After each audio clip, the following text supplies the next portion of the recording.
So when people have problems with psoas, if we take your abdominal organs, this is a view from the front.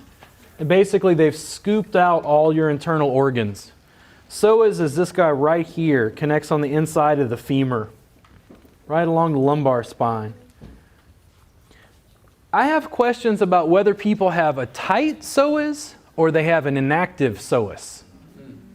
And I do mean I have a question, like I don't know. Like if you guys know more than me, we can like talk about it and try to figure it out. I do know that a lot of people will have back pain that seems to come from psoas. How much do you guys go into through the front and work on this? I do it sideline. Does it feel comfortable to the clients? Actually, I did have a client that's what he specifically wanted, but Yeah. he also showed me, and I guess he's done thousands of massages, China, everywhere, and he did the stretching as I put pressure, the way he knew would help him, and he said it was wonderful. What'd you have for lunch? An egg. We're going to find out. Right? When I work on psoas through the front, that's part of the belly reboot. That's what I called it. The session is 90 minutes long. I'm going to uncover her belly, use coconut oil, and I'm going to soften all this.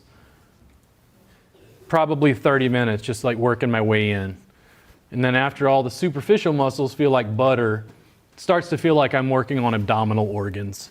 Like I can literally get to the point where I'm pressing on her spine from the front. Usually not after a meal. Right? The way that I would address psoas, especially for new people, I think sometimes when you just say psoas to clients, they go, I used to not like psoas work because people would just kind of dive in, and I just felt like I was kind of sensitive here. It was too sharp. Do you use your fingers, Danielle? Mm-hmm. Okay. Do you dampen it all? Yeah. Like, what do you do? Use a pillowcase or something, or? Sometimes I use the sheet or the blanket, or I'll stack my fingers. Okay. Breathing, just going soft. Yeah, and then you have them breathe to like work through it. Okay. So what I'm going to do is I'm going to have you, can you turn face down in the face rest for me? You have more problems on your right side, you said? Okay. I'm going to work on her right side first. The first thing is, earlier, we kind of softened the gluteals and the low back. I'm going to come in here just to jostle a little bit, just to get her to unwind and let go through here. Do you have tight glutes typically? Sometimes? Okay, I'm going to use a knee here just to see. How's this? Is that too much? Okay. And a little bit just to soften through here because we're pulling across the hip joint.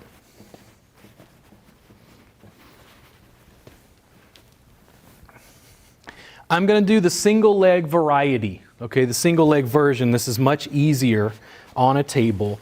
I'm going to hook under so that I can get a grip here. And I'm just going to walk her through a range of motion first. How's that? Okay, it's not too much pressure, not uncomfortable? No. Okay. No pinch in your low back? No, Okay.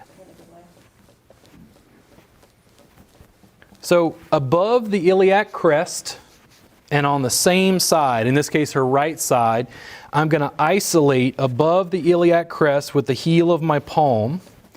Right there. How's that? Feels good? Okay. Big in breath for me. And exhale. How's that? Okay. You want a little bit more? Sure. Okay. Big in breath for me. And exhale. There we go. We just got right to your edge there at the end? Okay. I kind of tested her first just to see some movement. Then we isolate.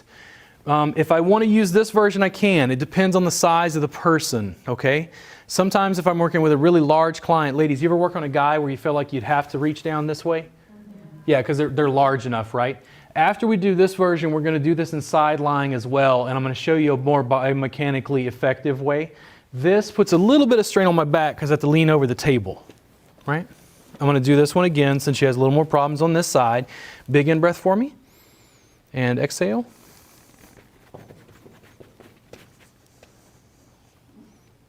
Now, you tell me, a little more lateral or a little more medial? I'm going to put it more in the front of the quad if you go lateral. Okay.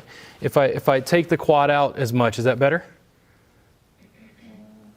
Yeah, it's right in my back. Okay. Now, I can make that as deep as she wants. In the table tie videos that go with this class, Ashlyn Zamora has no psoas. I'm certain she's the only client I've ever worked on who has no psoas, because I literally, at a point in the video, was just like, I might as well have been like, fuck it. Because I mean, it was like she was Gumby.